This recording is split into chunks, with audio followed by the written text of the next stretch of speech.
વડોદરામાં social media પર ધાર્મિક લાગણી દુભાવવાના ઘટનામાં બે કોમ વચ્ચે જૂથ અથડામણના કેસમાં પોલીસે 100 થી 150 લોકોના ટોળા વિરુદ્ધ ગુનો દાખલ કર્યો અને 10 લોકોની ધરપકડ કરી છે. હજુ પણ 8 લોકોની શોધખોળ કરવામાં આવી રહી છે. મહત્વનું છે કે શહેરના રાજમહેલ રોડ પર ઊંટખાનાની ગલીના નાકે મોબાઈલ એસેસરીઝની દુકાન ચલાવતા જતીનભાઈએ દુકાનની ઓફરો ગ્રાહકોને જણાવવા ઇન્સ્ટાગ્રામ પર લાઈવ હતા અને ગ્રાહકોને જય શ્રી રામ કહીને શુભેચ્છા પાઠવી હતી, જેના પર એક યુવકે કમેન્ટ કરતા અપશબ્દો લખ્યા હતા.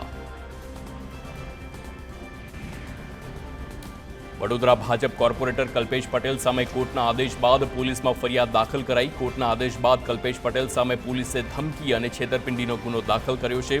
રિવોલ્વર બતાવીને ધમકી આપી હોવાના પણ આક્ષેપ કરવામાં આવ્યા. પ્રોપર્ટીનું ટાઇટલ ક્લિયર ન હોવા છતાં 1 કરોડ પડાવી લીધાનો આક્ષેપ કરાયો છે. કોર્પોરેટર કલ્પેશ પટેલ સામે વેપારી પ્રાણનાથ શેટ્ટીએ પોલીસમાં ફરિયાદ કરી છે.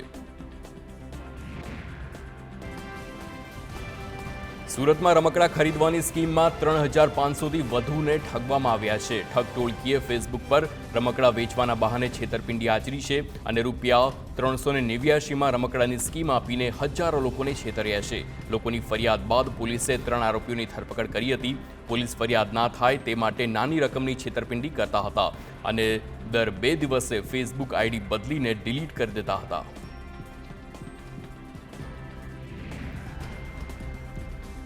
સુરત જિલ્લામાં તસ્કરો બેફામ બન્યા છે. હવે ઓલપાડના દેલાડ ગામમાં તસ્કરોએ ટેક્સટાઇલ કંપનીમાં ચોરી કરી.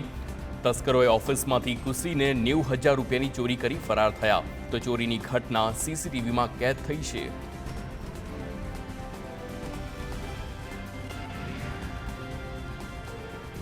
સુરતની સિવિલ હોસ્પિટલની જૂની બિલ્ડિંગમાં એક મહિલા પર પંખો પડી ગયો, જેમાં મહિલાને માથાના ભાગે ઈજા પહોંચી. જી હા, સારવાર હેઠળ રહેલા પુત્રના સાર સંભાળ રાખતી માતાને પોતે જ સારવાર લેવાનો વારો આવ્યો.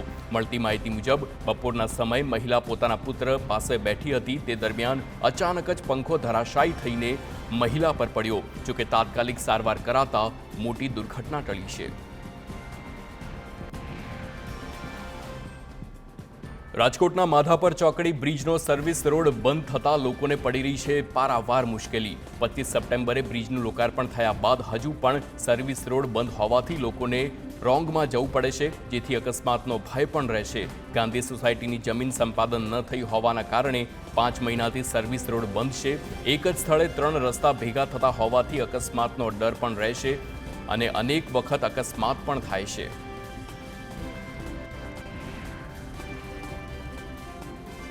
રાજકોટમાં ડોક્ટર એલજી મોરીએ પરિણીતા સાથે દુષ્કર્મ આચર્યું હોવાના આક્ષેપ કરવામાં આવ્યા છે. સ્વામિનારાયણ ચોક પાસે આવેલા નયન ક્લિનિક ધરાવતા ડોક્ટર એલજી મોરી સામે દુષ્કર્મ આચર્યાની ફરિયાદ નોંધાઈ છે.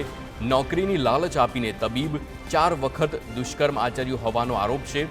એલજી મોરી સામે એટ્રોસિટી સહિતના કલમો હેઠળ ફરિયાદ અને પોલીસે ડોક્ટરની ધરપકડ કરવાની તજવીજ હાથ ધરી છે. હવે ગાંધીનગર વાસીઓની આતુરતાનો અંત આવશે. ગાંધીનગર અમદાવાદ મેટ્રોનો ટ્રાયલ રન શરૂ કરવામાં આવશે. ગાંધીનગર ચ0 મેટ્રો સ્ટેશન ખાતે મેટ્રોનો કોચ લાવવામાં આવ્યો. ટૂંક જ સમયમાં ગાંધીનગર મોટેરા સુધી ટ્રાયલ રન શરૂ કરાશે. તો મેટ્રો રેલના ફેઝ 2 અંતર્ગત સાબરમતી મોટેરા સ્ટેડિયમથી ગાંધીનગર ગિફ્ટ સિટી સુધી મેટ્રો ટ્રેન દોડાવવાનું આયોજન છે.